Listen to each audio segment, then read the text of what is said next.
All right, so in this portion, I'll be the one talking, and Will's going to be the one listening. So we're reversing roles. So we'll start now. Hello, Charlie. Hey, Will, how are you? I'm fine. How are you today? I'm good. I'm actually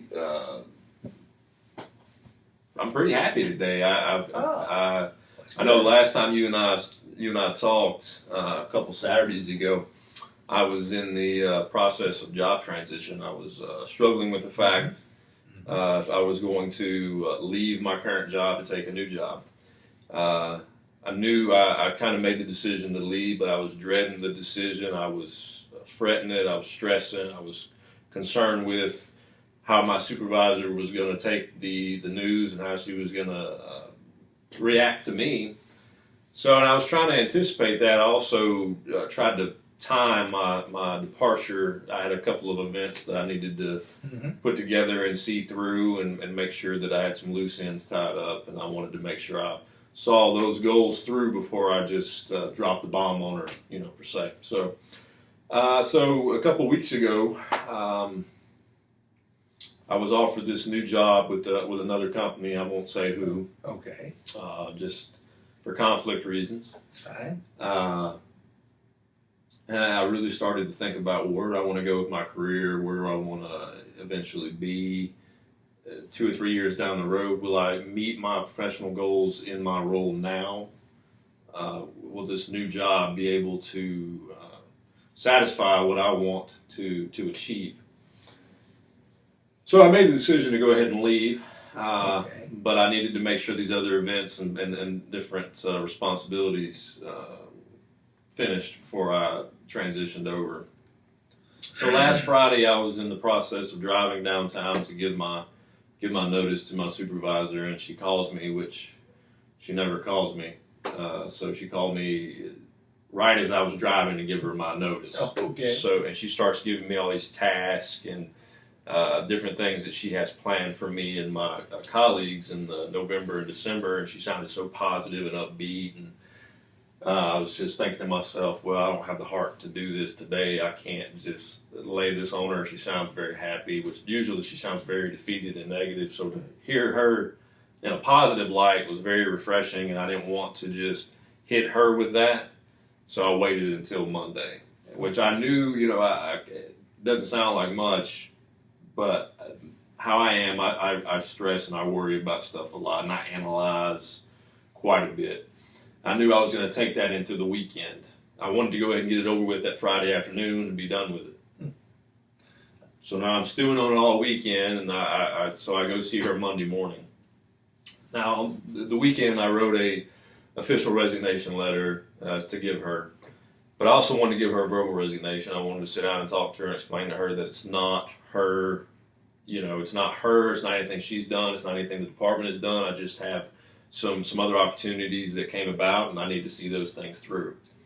So let me see if I've got this straight. Our last conversation, you were fretting over whether to take the position, debating whether or not to even stay in Tennessee, maybe move back home and explore some opportunities there, or explore some new opportunities here. And you've come to a good decision with that you wanted to explore the opportunities here, and you had to wait to try to appease your boss, not because she asked, but because you felt a personal obligation to not ruin her weekend or anything while she was in a positive mood. And over the weekend, you took the time to write out an official resignation and then to communicate it to her Monday. How did writing out that resignation make you feel? Did that, because you say you overthink things, did that help you relieve some of that stress? Yeah, I think so. I think taking it from, because I'm a natural introvert, taking it from my head and actually putting it down on paper and analyzing it that way helped me deal with it. So it made it real. It did, and it gave me confidence heading into that Monday. Yeah. Because I kind of rehearsed it. I didn't want to go in with no plan and talking to her about Understandable. this. But yeah. So I didn't want to ruin. Basically, you said it correct. I didn't want to ruin her weekend. I was trying to be cognizant about her feelings. So I go into that Monday and It's actually this past Monday, October 10th, and I gave her my notice. I gave her a 3-week notice, and this particular position I'm in now, it's not going to be an easy replacement. It's not. It's going to take some time. It's going to take some searching. It's going to take some real thought. And but I offered up my services. I want to help her find my replacement, and she was so gracious enough to give me the leniency to find my replacement, which I thought was very flattering. I like I said, originally I anticipated her just kicking me out of her office, but it didn't happen like that. She was very proud of me. She was very, very genuine and happy for me, and it made me feel really good. And so my next few weeks with the department, I have a few other tasks and responsibilities that I need to tie up, but the biggest task at hand right now is to find my replacement. So, and I want to make sure I find someone who is a good fit for the team. They could be qualified, they could be more than able to do the job, but if you don't have that chemistry with the team members, that can be detrimental to the entire department. Well, it sounds like that you're very cognitive about the responsibility of finding your replacement. You want them to be a good fit, and you're being a responsible employee. But we haven't spoken much about your new position. I know you're excited about that because you talked to me earlier about being excited about that. How does the effect of going in feeling this apprehension, this anxiety, that there would be a negative reaction to your moving on to a new position, but in act it was a good surprise, it was positive. Absolutely. How does that affect your mindset moving forward to your new position? Does that help you transition? I mean, it does, and it helps me to see that it's not always going to be as bad as you make it out to be. You can come up with the worst case scenario in your head, but I think some people do that. Most people do that. They want to prepare themselves for the absolute worst, so they're not underprepared. Mm-hmm. But like you and I talked before in our previous conversation, like you mentioned, you sometimes overanalyze, and I do the same thing. Yes. I can overanalyze something to death to the point where it was a waste of time. I should have never done that. So but moving forward to my new job, it just takes it helps me make that positive step and walk into something new that is will be challenging, but it'll also be very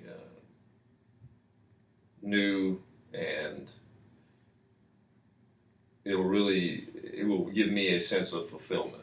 So I'm excited about that. That seems important to you, to be fulfilled and to be challenged and a sense of responsibility.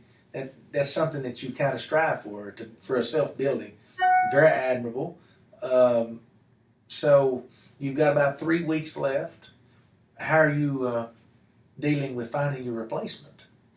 I've had a few candidates. My last week, I want to one-on-one meet with each candidate.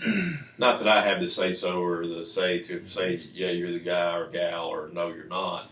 But I can get a feel for 4 or 5 people that I know are good candidates, give those resumes, recommend those people to my boss. And it'll also help me knowing that I didn't just leave the department empty-handed. I gave them something.